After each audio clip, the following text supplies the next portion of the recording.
I recognize the gentleman from Kentucky, Mr. Massie. I thank the good doctor from Texas. How long can we do it? How long can we go on spending beyond our means?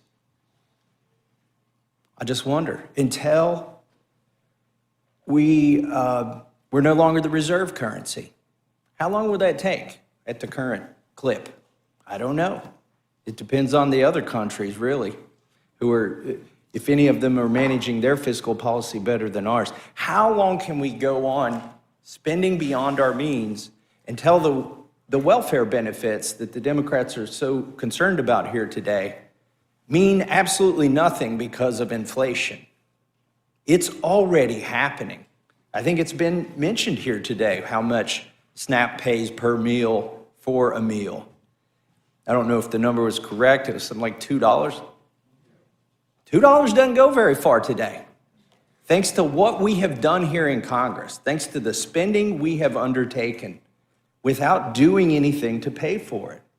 How long can we go on spending beyond our means before it all crashes or before we get into hyperinflation?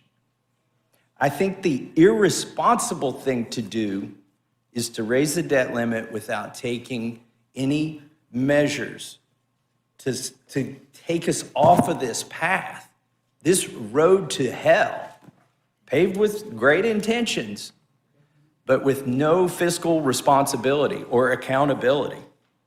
If I could offer one amendment to this bill here today, it would be to prevent the Treasury from borrowing this money from the Federal Reserve, who would create it out of thin air. I'm afraid that's going to happen. And some of this will get borrowed from China, and some will get borrowed from Japan, and maybe some from our allies in Europe, and some from our own Social Security funds, and some from Americans who hold wealth. But I am worried that we're going to do, when we raise this debt limit, without sending a signal to the markets that we're serious about taking care of the overall problem, that one of our options, and what may be our only option to make up the difference between how much people want to loan us and how much we need to borrow, is going to be the Federal Reserve creating this money out of thin air. That's what they did during COVID. $5 trillion have been created out of thin air. Now, it shows up on my debt clock as debt, because on the paper, we borrowed it. The Treasury borrowed it from the Federal Reserve, but they borrowed money that didn't exist until the Federal Reserve waved their magic wand and said this exists. So what is the Federal Reserve doing now? They're raising interest rates. Why are they raising interest rates? Because they have to, because they printed so much money. They're trying to get inflation under control. So they, usually, or it's said that when you have a hyperactive economy, you raise interest rates and try to dampen it down. We don't have a hyperactive economy. We have hyperactive inflation at the moment. And so they're throwing a wet blanket on an economy whose principles aren't that great right now. And the very people you're trying to help at the bottom end of the socioeconomic scale, the ones who the biggest portion of their income goes to housing, goes to food, goes to energy, are seeing increases in the cost of those three things because of what we're doing up here. We're just spending, and we're saying it's for their good. It's for the benefit of the people at the lower end of the socioeconomic scale. But most of that COVID money ended up in Wall Street and banks. Yeah, the stock market did fine during COVID. But the people down at the bottom were struggling. After the $1,200 and the $600 and the $1,400 checks ran out, those don't make up for the lost wages that occurred because of inflation. So if I could offer one amendment to this, it would say, when we do raise the debt limit, because it's going to go up, the question is, are we going to do something real to keep from being back here in the same position in a year? My amendment would prevent the Treasury from borrowing money that was just newly created from the Federal Reserve. Hopefully they're not going to do that. But we should be in control of that policy. We say, oh, they should operate independently of the government, well, they don't operate independently of the Treasury. How does the Fed operate independently of the Treasury? They're calling each other up every day. Okay, well, I'm going to need you to create another 500 billion today, and then we will borrow it at this rate. They're working hand in glove. They're not an independent agency. They're working hand in glove with the Treasury so they can create money, and you can't create wealth. You can create money, but you can't create prosperity by printing money. Oh, I sit here thinking, what else could we do? We could require the Pentagon to pass an audit.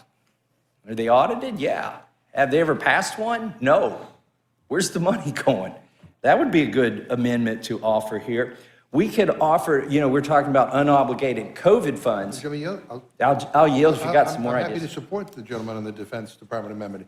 And I got good news for you. You're on the Rules Committee. You can offer amendments. Yeah, I think we're offering, since the gentleman's such a strong proponent of regular order, we're going to offer a bipartisan standalone bill to do that and to audit the Pentagon. You may already be on it. Yeah, I may be. But regular order is also, Rules Committee, you can offer amendments. So I'm happy to support the gentleman on that. Well, to the point on regular order, I prefer everything to go through committees as well.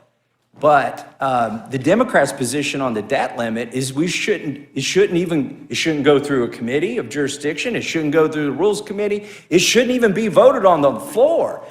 The Democrat position I've heard is that this is an archaic process that we are undertaking to vote on whether we should issue more debt or encumber that debt, and that it should just be automatic, like deemed to the debt limit to increase whenever we spend money. I thought that was the Democrat position, just to get rid of not just regular order, all order, put it out of order. But here's one of the ideas, and this gets to the unobligated COVID money. I think we should retract the billions of dollars of money flowing to Big Pharma. Look, COVID, I just flew from an airport in Miami to DC today. Not even 1% are wearing a mask now.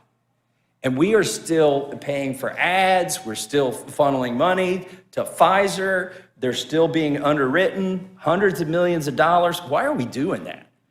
I think the fact that they're making so much money off of the government is the reason the president insists on keeping the vaccine mandate after the COVID emergency's already been declared over.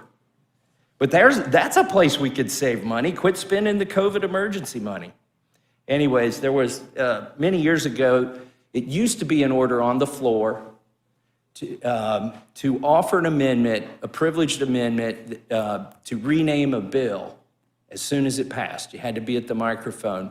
Not too many people knew you could do this. So I went to the microphone a few years ago, and this is when Trump was president, and there was a bill. I think the Democrats might have been in charge at the time here in the House, but certainly Trump was president. And I offered an amendment to rename the debt limit increase at the time, a bill to kick the can down the road and for other purposes.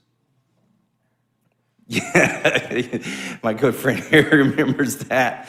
Well, everybody got a chuckle out of it until I demanded a recorded vote.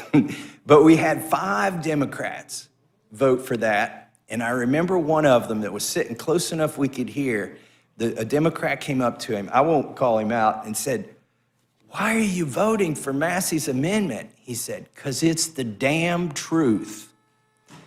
So I included for other purposes, because there may have been other purposes I didn't know for raising the debt limit.